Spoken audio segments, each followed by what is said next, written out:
Captain Vijayakanth sir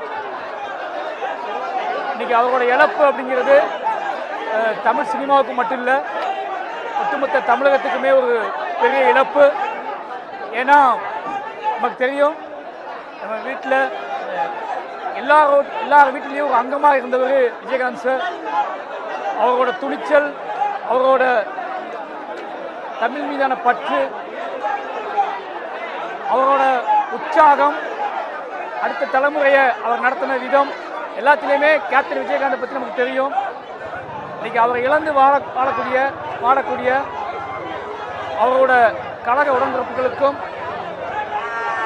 cinema உலகினருக்கும், நண்பர்களுக்கும், குடும்பத்திற்கும் இந்த ஆனந்த இடங்களை தெரிவித்துக் கொள்கிறேன். சினிமாவில் எல்லாருக்கும் சமமான சாப்பாடு கிடைப்பதற்கான வழிகளை ஏற்படுத்துகிறோம். நான் நிறைய கேள்விப்பட்டிருக்கேன். விஜயகாந்த் சாரை பற்றி, கேப்டனை பற்றி யார் பேசினாலும் அவர் மற்றவங்ககிட்ட எப்படி நடந்துக்குவார் அப்படிங்கிற பற்றி தான் பேசுவாங்க. குறிப்பாக சென்னையில் வர எல்லாரும் சந்திக்கிற பிரச்சனை 3 வேளை சாப்பாடு தான்.